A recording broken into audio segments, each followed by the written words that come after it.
Okay, so in the last class we saw the feed-forward equalizer or FIR equalizer on the receiver side. Do you have any questions on that? Okay, so the problem which we have seen in a feed-forward equalizer on the receiver side is that you need to basically hold an analog voltage and pass it on for different taps using a unit delay element, and that has its own consequences.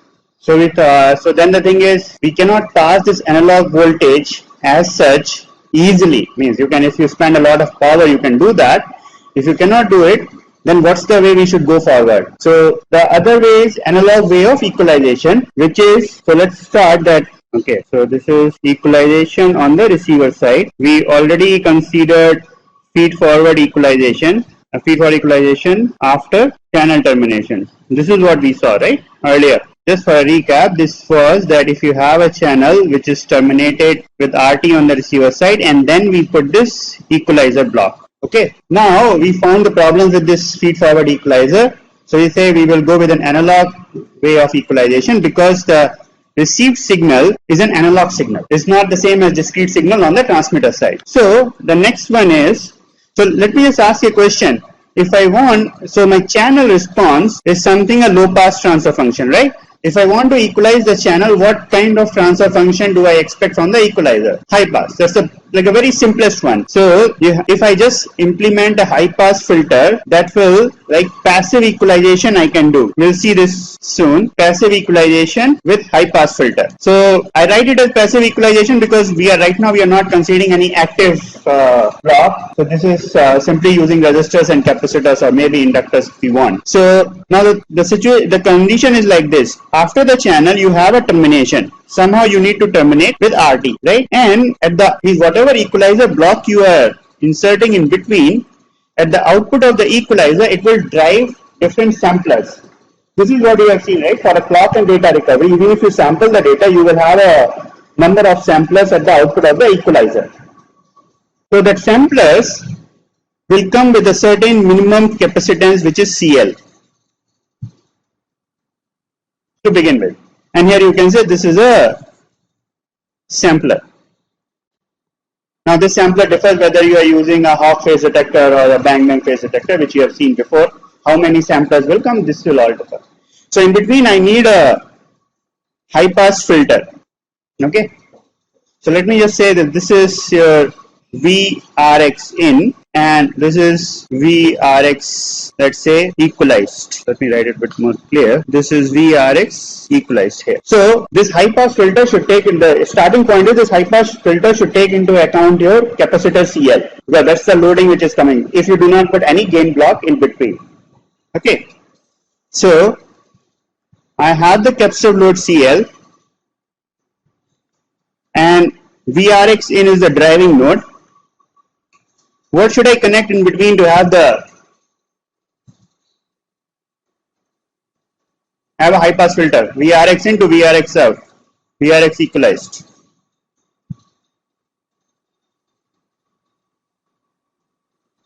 A simple RC will work, right? But this has a DC gain 0. So for the DC gain, I can have, let me just redraw the capacitor a little bit far. So for the DC gain, I have this resistance, let's say R2, R1, C1 and CL. Now depending on so here CL is fixed, coming from the previous blocks, coming from the following blocks. We have a freedom over R1, C1 and R2. And VRX equalized by VRX in is equals to R2 by R1 plus R2. What is the zero location? Pardon? 1 by R1 C1. And the pole location is, it's a parallel combination of C1 plus C2, and sorry, let me call this as a CL, right? So C1 CL times R1 R2 by R1 plus R2. Okay. So here your 0 is at position 1 by C1 R1 and pole is at position 1 by C1 plus C2 into R1 R2 by R1 plus R2, and DC gain is R2 by R1 plus R2. So let's just plot this thing and see how can you choose all the parameters for an equalization. So let's assume that your omega z is lesser than omega p. Okay, and you have a, let's say this is a 0 dB line. So the DC gain will be less than 0 dB, right? It's a resistive divider. So you have a DC gain, something here, then a pole position. Sorry, 0 comes first, then you have this, and high pass. So this is a very simplest form of high pass equalization which you can use on the receiver side, and it completely depends what kind of channel are you using. Like whether your 0 should come at this location or your 0 should come at this location, and pole and all, that very much depends on the channel. Okay.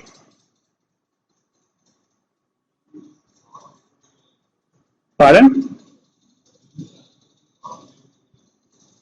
Will it cross 0 dB line? That's a good question. So see what happens. So your highest frequency gain is what? That is equals to R2 by R1 R2 plus R2 into C1 R1 by C1 plus C2 into R1 R2 by R1 plus R2.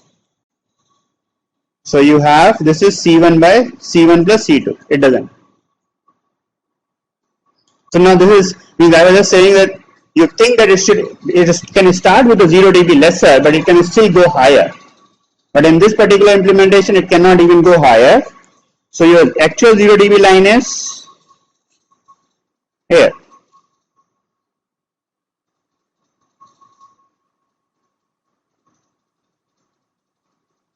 Right? So whatever you are doing to the equalization, you are not amplifying the signal swing with this implementation. You are only cleaning up the eye diagram. Cleaning up the eye diagram, you are just increasing the sampling time margin and voltage margin within that amplitude. There is no amplification. Okay. So now look at, if I want to have a DC gain close to 1, what happens? I mean, this is the ideal need. I want DC gain to be greater than 1. So let's say 1 is the best you can achieve. That implies that your R2 tends to infinity. Okay. If your R2 tends to infinity, your omega P is actually equals to C1 plus C2 times R1, which is lesser than your omega Z. So you don't get any equalization. So you cannot surely get this. You see, right, with this waveform also, the maximum gain is C1 by C1 plus C2. You cannot increase beyond 0 dB. And 0 dB actually you get no equalization. So this can surely work as this passive equalization can work as like 2 or 3 dB of equalization at the very input if you are using any filter. But this cannot be the main equalization because your signal amplitude has already reduced a lot at the receiver input. You can also say that I will equalize with this kind of filter and then put a big amplifier to amplify the signal all beyond the, like if I put a 10 dB gain on this, I will have a 10 dB greater signal amplitude. That is possible. So that means you have, if you are using a passive equalizer,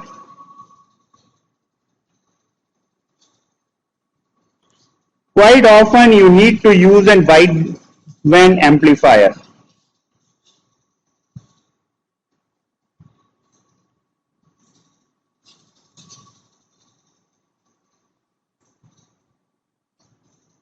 This is, most of the time this is the case. if you want to have only passive equalization. That will come, yeah. That's another important thing. That the looking in impedance of, means since I have terminated with this RT here, right? So you can say that the looking in impedance Z in should be much greater than RT, right? What happened? So just a minute. Okay. So looking in impedance has to be much greater than RT to have the termination, and then the passive equalization can equalize the channel but cannot amplify the signal here.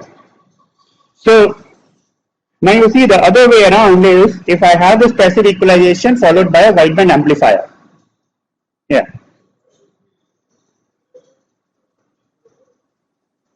No, if it is equal to RT, then you have RT and RT in parallel, right? So the thing is, if I look at this thing, if I do not use this as RT, sorry. So if I do not have this as RT, then what you are saying is right. Now only the way I have shown is if this is RT, then this impedance should be much greater than RT. If what you say that okay, I do not put any impedance RT here, I can use some kind of a LC network, RLC network, and I can get a wideband 50 ohm impedance. That is fair, fine. But the thing is, it overall it puts a impedance constraint on your filter, right? So you cannot just choose it independently. What this is doing is there is a like Zin of passive equalizer is constrained by termination.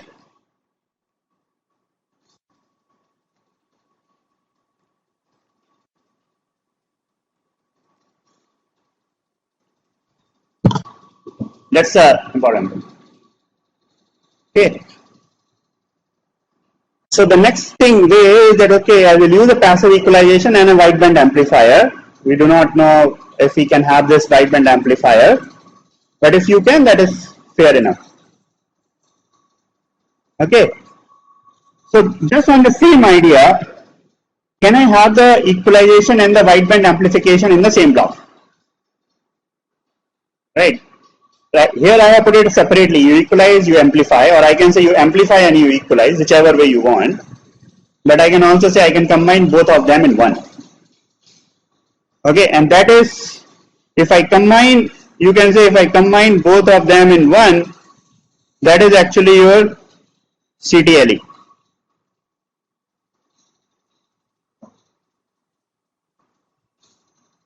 So this gives a way for your continuous time linear equalizer. So let's, I think this was introduced initially. So let's look at how does it work. You are familiar with the basic block diagram, right? Linear equalizer. So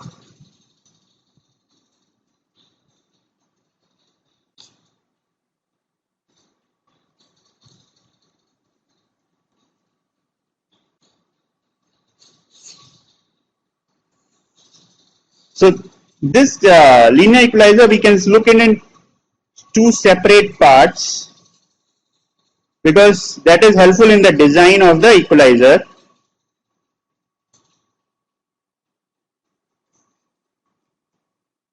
Let me right now just mark it as a current source, I0 by 2 and I0 by 2, and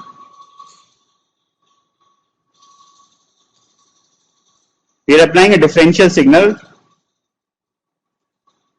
Okay, your RS and CS. So I have just drawn this part because this is the main block which is helping you for the equalization. And how? Let's look at this. So let me call this as ICTLE. The current which is coming out of the input pair for any, so this the V in by 2 and minus V in by 2 are they are the signal amplitudes.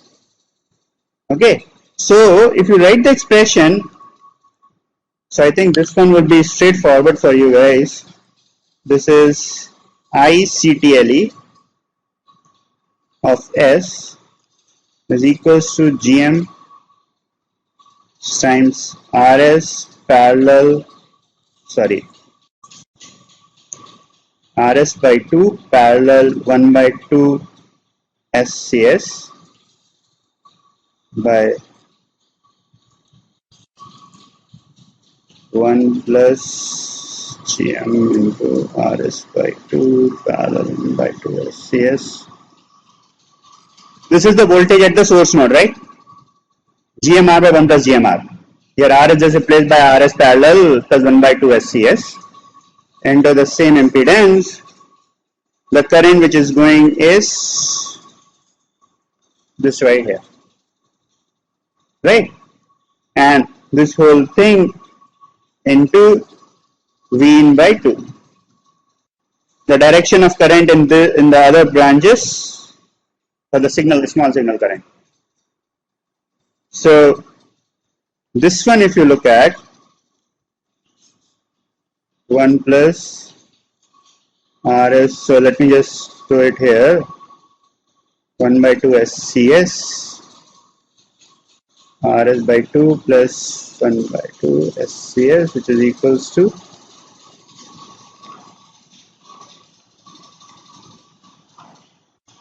right.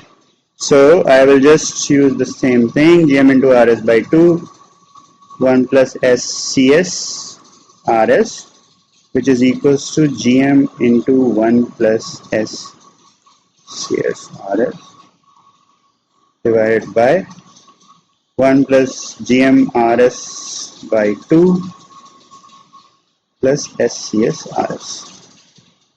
Okay. So you have, the important part here is that this current always has a high pass transfer function. Is anything missing here? Vin by 2 here, right? Vin by 2. So you have GM by 2. I will take this 1 plus GM RS by 2 outside into 1 plus SCS RS by 1 plus GM RS by 2 into 1 plus SCS RS. Okay.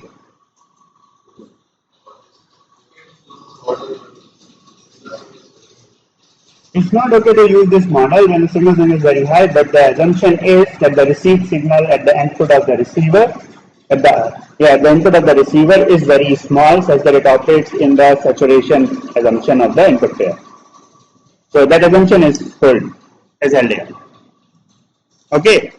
So now you see that for this ICTLE by Vin, your DC is GM by 2, 1 plus GM RS by 2. Your omega Z is 1 plus, sorry, CSRS, and your omega P is 1 plus GM RS by 2 by CSRS. Okay. So you see that in all the cases, unless GM RS by 2 turns negative, your omega P is always greater than omega Z. Right? I want to bring this point clear, that the current which is coming out of the input pair of equalization is always high pass transfer function. So it is not limiting, is not limited is still that this input pair, any pole or anything. Okay.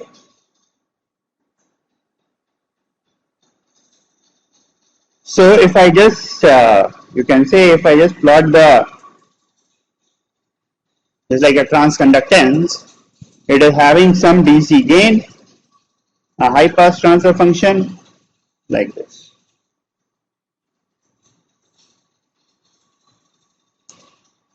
Omega Z and omega P. This is not right. So I'm just plotting the Bode one. It's like this. Okay. Now we got a current which is proportional to the signal and which is a high pass transfer function, and I want a voltage. Okay, we just pass it through the, pardon? Pass it through what? The resistor, right? That's a simple thing which you can put it. So I go back and I use a resistor RL here. But the problem is, if I just put a resistance RL here, then you get the very much high pass transfer function you want. The gain can be, so here if you look at a gain, right, the DC gain, so for the V out, if I let's call this as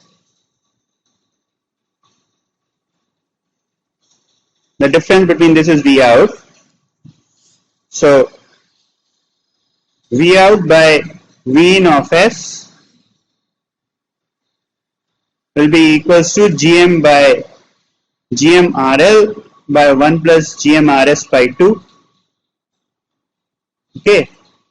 I'm just multiplying with RL here right now, and your 1 plus S by omega Z plus 1 plus, now you see that omega P is actually a function of omega Z itself. Okay. It's only the gain factor 1 plus GM RS by 2 which is there, so I will write it as gamma times omega Z right now.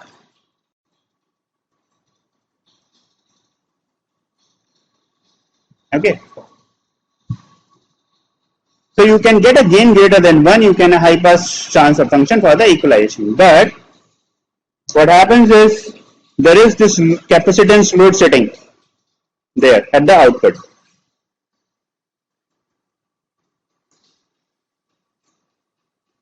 CL. Unless you go and put another buffer in between, means this load will be directly at the output of the equalizer. Right? So if this load comes at the output of the equalizer, this is like RL, in place of RL, you are having RL in parallel with 1 over SCL. So that will give you another factor 1 plus SCL RL. So now call the second pole as 1 over CLRL.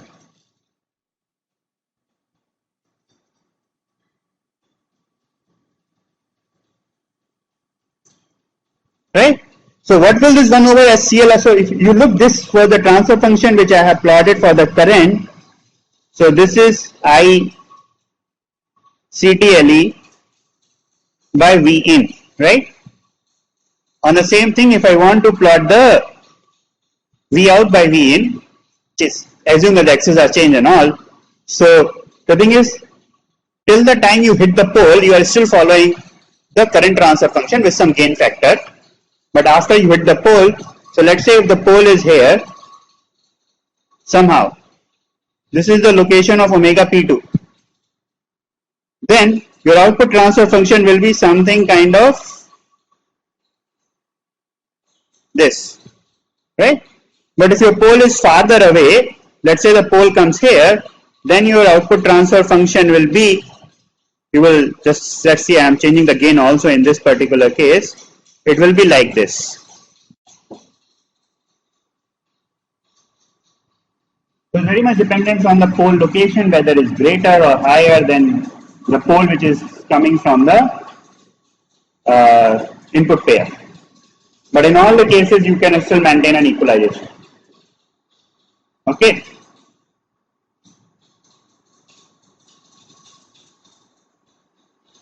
Now, what's the difficulty? So there are, you can say there exist very well two conditions.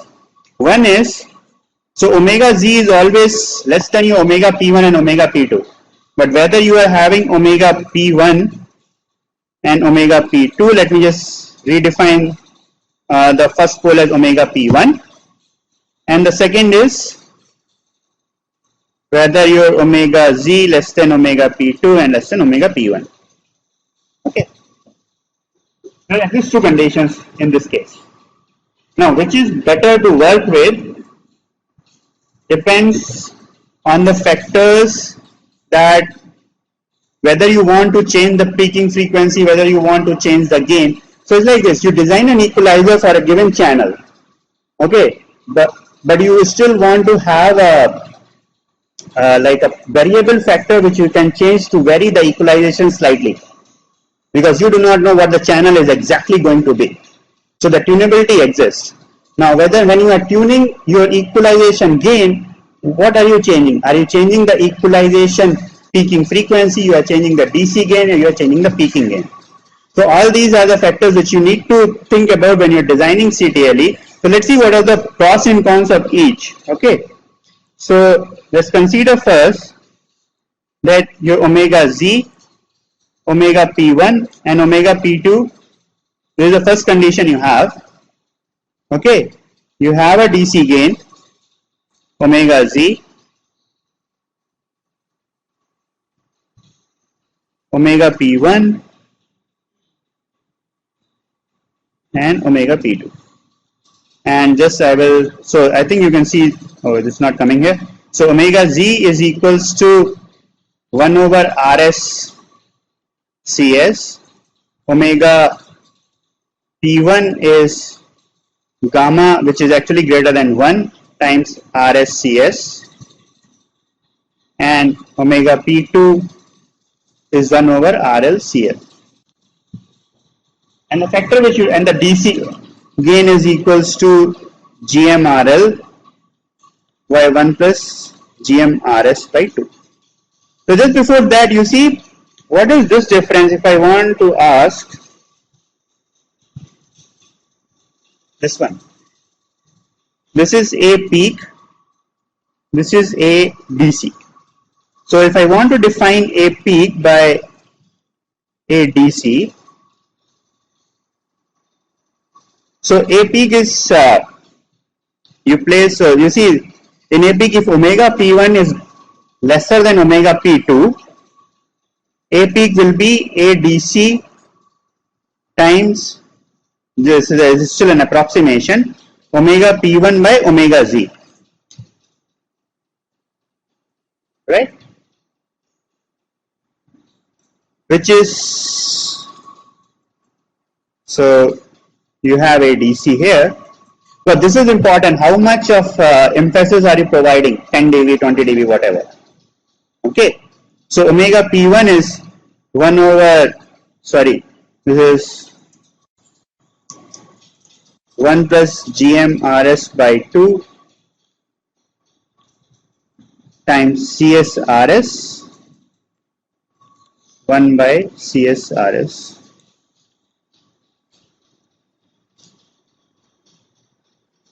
Yeah. So what is the peaking value in this expression? You have this expression, right? V out by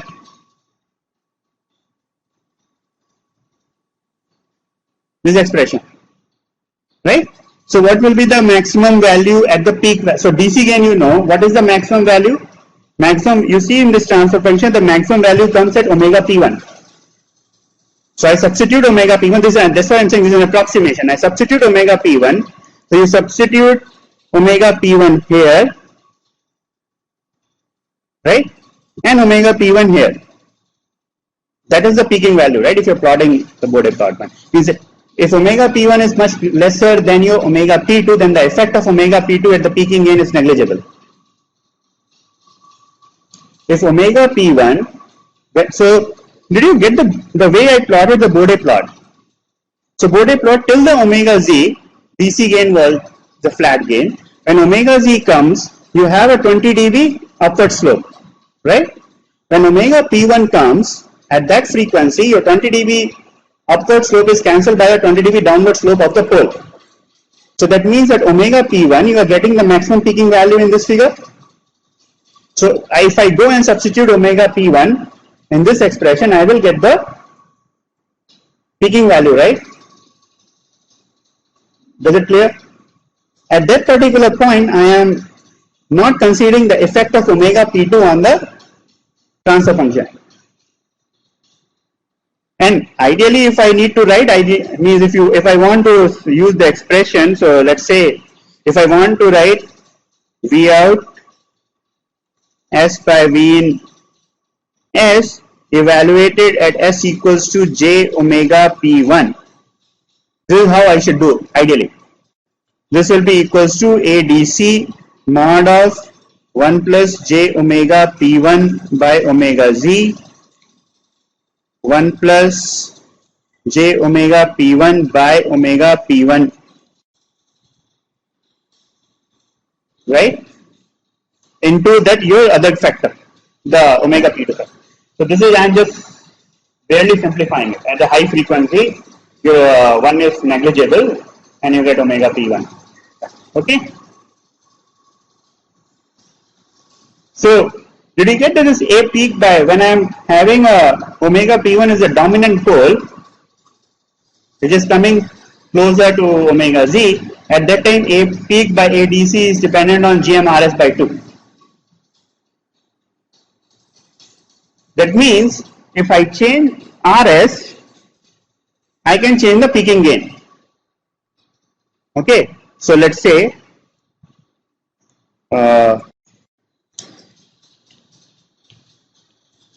your RS increase, actually, let me just say, when you just increase RS, your A peak by ADC increases.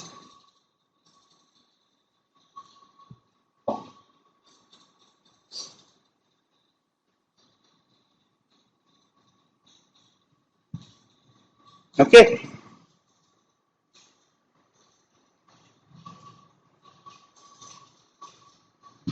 Is there anything wrong here? Let me just see. GML, GSRS by 2, ADC, and yeah.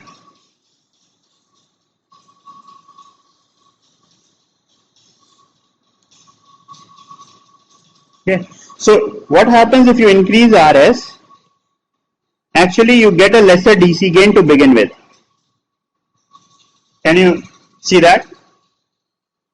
And look at the DC gain factor. You increase RS, your DC gain comes down. Your omega Z also comes down. Okay. And then you will have some kind of slope like this. And actually your omega Z also comes down. Omega P1 also comes down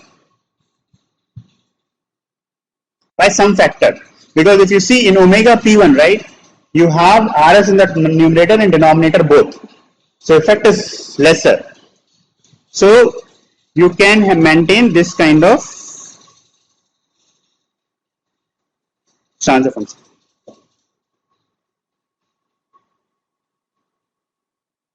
But there is a slight change in the peaking frequency. Peaking frequency means the frequency. So let me define another term, which I call it as omega peak, frequency at which you have maximum gain.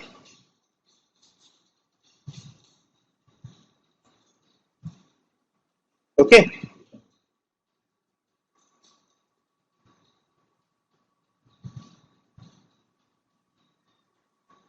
Then the other way is, so increase and decrease you can relate here. The other way is to change CS. So what happens if you change CS? Your A peak by ADC does not change. Okay. So let's see this then. So so what do you think that if I change CS by the same amount as I was changing RS? The omega Z will shift by the same amount, right? Because omega Z is 1 by RSCS. If I was changing RS by a factor of 2, is the same thing I change CS by a factor of 2. So in that case, you are still on the same DC gain, and then here you will shift the omega Z frequency, omega P frequency more. Because in omega P you have CS in the denominator, there is nothing to cancel in the numerator. So this transfer function will be like this. You can maintain the DC gain, change the peaking frequency. So all these variables are optimized to get what kind of transfer function you want. And the other thing is that you see in both the curves which I have plotted with the red and the black, right? They are having the same DC gain, they are having the same peaking gain, but the peaking frequency differs. So this can be utilized to compensate different channel loss, means you can say a same channel loss at different frequencies. If you need that part at all, right? The other case, so you can work out all other cases, what happens if you change this, like which parameter actually changes. The other case is where your omega p2 is lesser than omega p1. So omega z, omega p2, which is dependent on your RL and CL.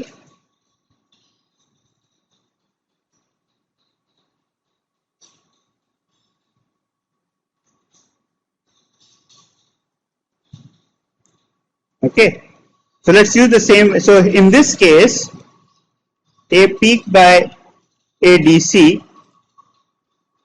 will be, I'm just writing it as ADC into omega P2 by omega Z, right? And omega, this is again an approximation, by omega P2 and ADC. So what you have is omega P2 by omega Z, which is equals to RS by RL and CS by CL.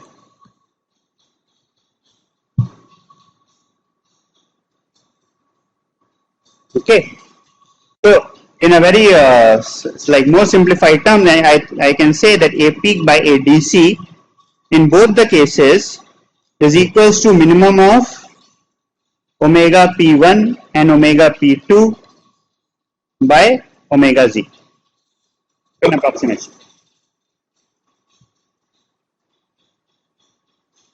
So now see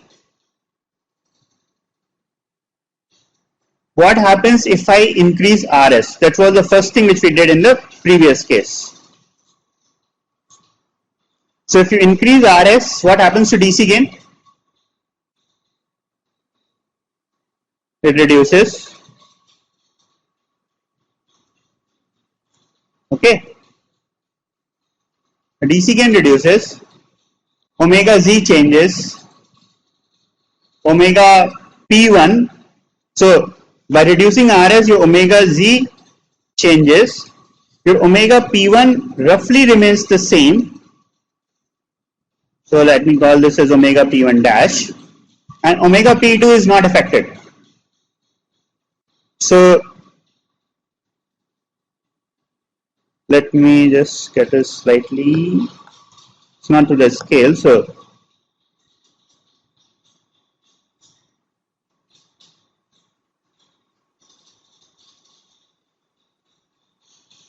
okay. So in case when your output pole is a dominant pole, by increasing RS, you are reducing the DC gain and you are increasing the A peak by ADC. Right?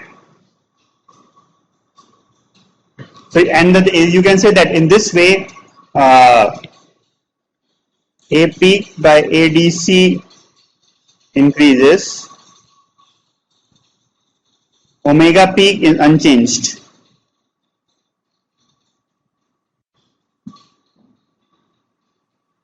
Quite often this is the desired design, because you change one parameter and mostly only one thing changes in the system, that is your A peak by ADC.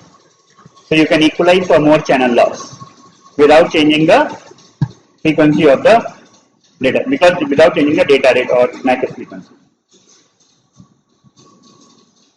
Okay,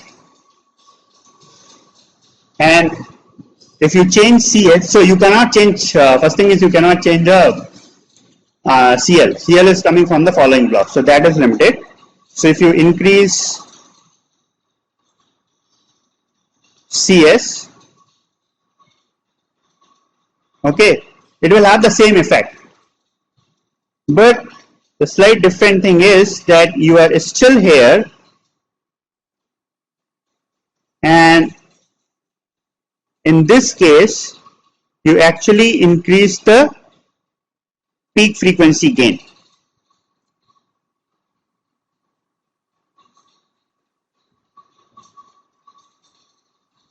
So this one is the case when you change CS, and this is again a desired design, a desired design for the reason that you do not change the DC gain.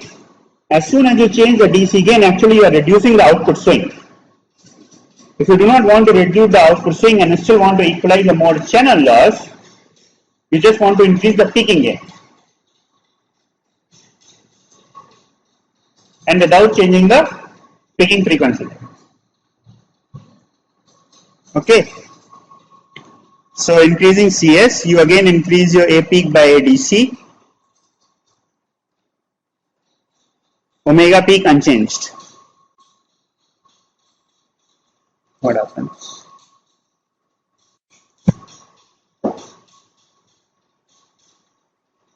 So now you get a fair idea that in order to design a CTLE where I want to change the peaking gain, DC gain, it might be more useful if your dominant pole is an output pole,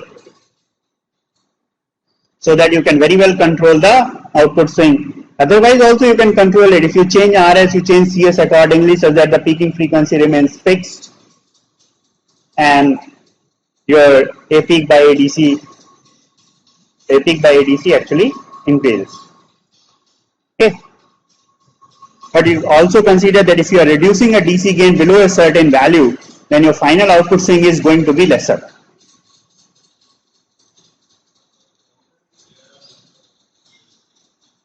You use you do something as a capacitor bank. You use many discrete elements of capacitor, and it's like a discrete components which you are putting in. So it's not like you put one fixed capacitor and you are done with it. No, you will put like, so let's say I'll just show you one kind of. So you can have, so you use the switches.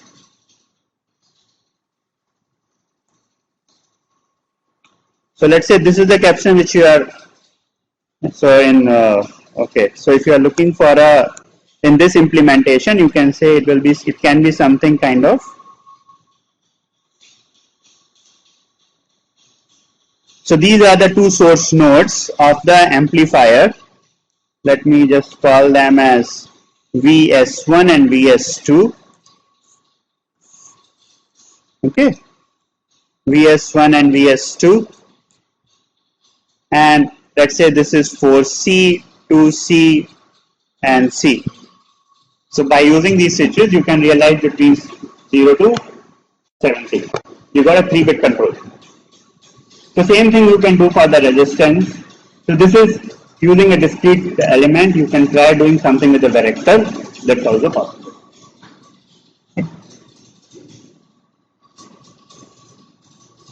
Now the question is, given that, okay, you know the transfer functions, how are you going to design it?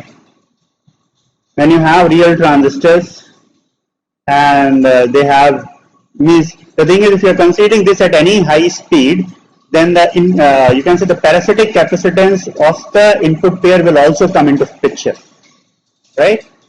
So you can do it in a very more structured manner. So let me just start with, so you have transfer function of CTLE of S is ADC 1 plus S by omega Z 1 plus S by gamma omega Z into 1 plus S by omega P2.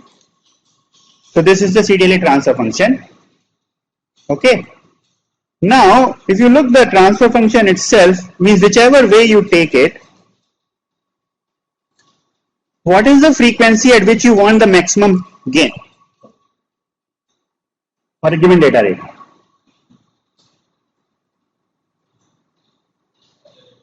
Huh? Half the data rate, right? So that is also called as the Nyquist frequency, and this is equals to Fs by 2. This is the frequency I want the maximum gain. So whatever DC gain I choose, I should be having something kind of this. Wait a minute. Like this. After that, I can only, depending on the, this is what I need to begin with. Now the thing is whether my pole is coming here or my pole is coming here. Is it that of a concern, or how will that affect it? What's the benefit of having a pole farther away?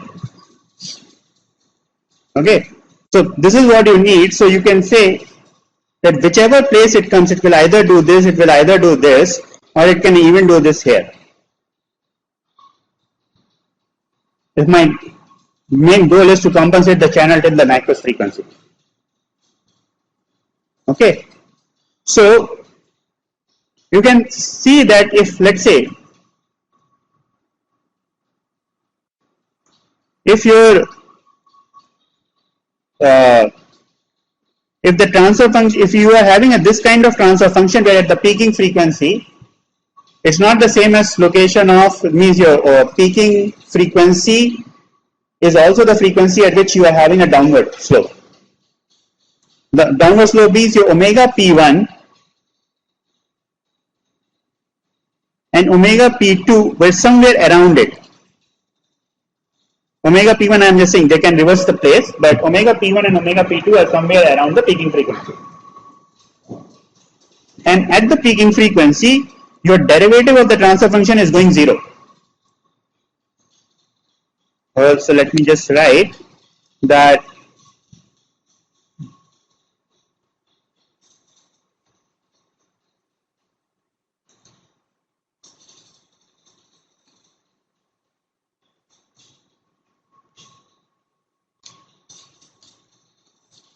okay. So this is one, if you are still considering a simplified circuit, this is one parameter you can get it. The other thing which you know, or which you like need to have, is what is my peaking gain, which is HCTLE of S at omega equals to omega peaking frequency, which you know, which is Fs by 2, is some gain which you want. This is what you need to know from the channel loss. Let's say 10 dB from channel loss profile. So, okay.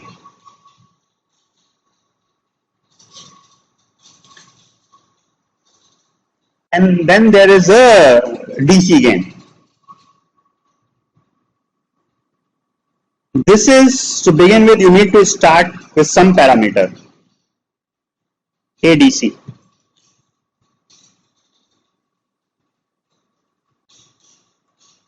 So this will come when you design it. This is, let's say, ADC. You can start choosing it arbitrarily. Choose any value to begin with. You will see it affects when you design it. So 0 dB. So you will see that if I choose any DC gain, I can change the DC gain by changing the RS value, or RL value also will change the DC gain, but they will have their own effects. So you start with some DC value, you know the peaking frequency and you know the peaking gain from where what you want. You know that at the peaking frequency the derivative of the equalizer transfer function will go to 0. Okay. So now what parameters do you want to know? You know omega z and omega p2. Right? If I know omega z and omega p2 for a design, then this transfer function is over. So what do? You use equation 1 and 2